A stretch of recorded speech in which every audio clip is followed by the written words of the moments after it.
ابن جوزی نے لکھا ہے سینکڑوں سال پہلے، آج کے کسی عالم کی بات بتاتا تو لوگ انکار کرتے، سینکڑوں سال کہتے ہیں بلخ میں قحط پڑ گیا، لوگ ہجرت کر کے سمرقند آ گئے، ایک سیدوں کا خاندان بھی آیا، ایک ایسی خاتون بھی آئی جس کے ساتھ 3 بیٹیاں تھی، بیٹا بھی کوئی نہیں، خامند فوت ہو گیا۔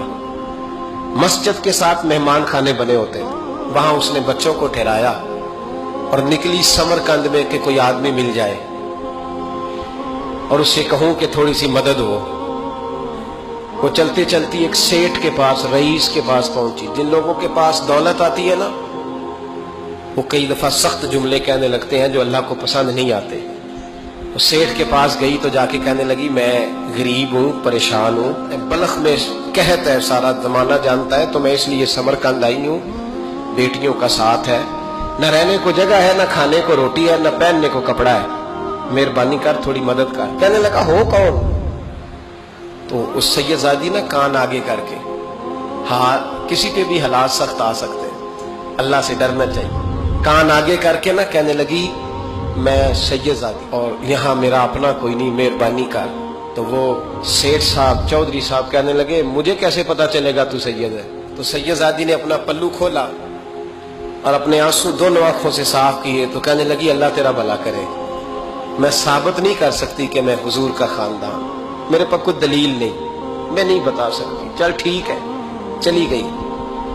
کسی نے بتایا کہ یہاں ایک یہودی بھی رہتا ہے، وہ بڑا سخی ہے، یا آتش پرست ہے، یا پارسی ہے کافر غیر، سخی بڑا ہے۔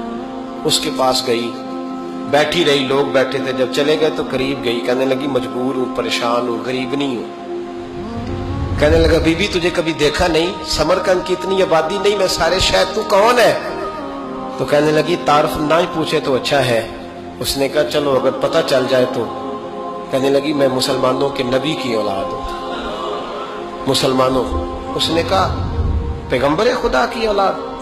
اٹھ کے کھڑا ہو گیا، بی بی کو ساتھ لیا، گھر گیا، کہنے لگا جو صاف ستھرا کمرہ ہے نا اسے پھر دھو ڈالو، ایک دفعہ پھر دھو ڈالو۔ کمرہ دھلایا، صاف کرایا، پھر کہنے لگا بی بی میرے برتن زیادہ صاف ستھرے نہیں، میں نئے نہ خرید کے لا دوں۔ پھر نئے برتن لایا، پھر اپنے بچوں سے کہنے لگا اونچا نہ بھولنا کہ سیدہ فاطمہ کی شہزادیاں آئی، یہاں کوئی شخص اونچی بات نہ کرے۔ پھر کہنے لگا بی بی جو میرا بالکل طیب اور حلال رزق ہے نا، یہ اس میں سے لنگر ہے، لیکن چونکہ میں غیر مسلم ہوں، مجھے سلیقے نہیں آتے، جیسا تیسا بھی ہو نا اسے قبول کر لینا۔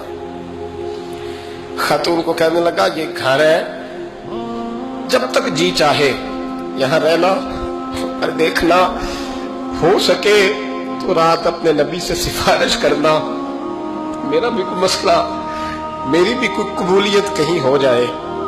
وہ مسلمان کہلانے والا رات کو سویا، کہتے جنت سجی ہوئی ہے، لوگ جنت میں جا رہے ہیں، لائنیں لگی ہوئی ہیں، نبی پاک لوگوں کو جنت میں بھیج رہے ہیں۔ میں بھی دوڑ کے لائن میں لگ گیا، فرشتے نے میرا بازو پکڑا، کا پیچھے ہٹ۔ تو میں دوڑ کے حضور کی بارگاہ میں گیا، میں حضور سارے جنت میں جا رہے ہیں، یہ مجھے نہیں جانے دیتا۔ نبی پاک نے فرمایا تو کون ہے؟ کہ یا رسول اللہ میں مسلمان ہوں۔ کہتے حضور مجھ سے فرمانے لگے کوئی دلیل ہے تیرے پاس؟ دلیل ہے کوئی تیرے پاس؟ میں چپ کر گیا۔ فرمایا میری بیٹی تیرے دروازے پر آ ہی گئی تھی تو دلیلیں پوچھنے لگ گیا تھا؟ ہم جا دوڑ جا۔ سویرے آنکھ کھلی تو گلیوں میں ڈھونڈتا پھرتا ہے، تلاش کرتا پھرتا ہے، کونے کونے میں جاتا ہے وہ سادات کا گھرانہ کہاں گیا، ڈھونڈتے ڈھونڈتے اس غیر مسلم کے دروازے پہ جا کے پہچان لیا۔ تو کہنے لگا خدا کا واسطہ جو تو نے نوکری کی ہے نا ان کی مجھ سے 11 گنا لے لے، یہ سادات کا گھر مجھے دے دے۔ تو کہنے لگا کل تو آتا تو شاید بات اور ہوتی، آج بات اور ہے۔ اس نے کہا مہربانی کر، کہا نہیں کل تو آتا تو معاملہ اور تھا، آج معاملہ آج اور ہے، رنگ بدل گیا ہے، حالات تبدیل ہو گئے ہیں، اب تو دیکھ ڈاک کے آیا، جا دوڑ جا۔ کہنے لگا نہیں مہربانی کر، دے دے، تو غیر مسلم میں تیرا کیا تعلق؟ کہنے لگا چپ کر، غیر مسلم میں کل تک تھا، کل سے سجدوں سے پیار کیا ہے تو میرے حالات سنور گئے ہیں، وہ جو نظارے تو نے رات خواب میں دیکھے ہیں میں نے جاگتی آنکھوں سے دیکھے ہیں، میں نے جاگتی آنکھوں سے، اور تو نے کسی مفتی پیر عالم کے ہاتھ پہ کلمہ پڑھا ہے، میں نے رات محمد عربی کے ہاتھ پہ کلمہ پڑھا، رسول اللہ کے ہاتھ پہ کلمہ پڑھا۔ دین کی بات پھیلانا صدقہ جاریہ ہے۔ ثواب کی نیت سے ویڈیو کو شیئر ضرور کیجیے۔ جزاک اللہ۔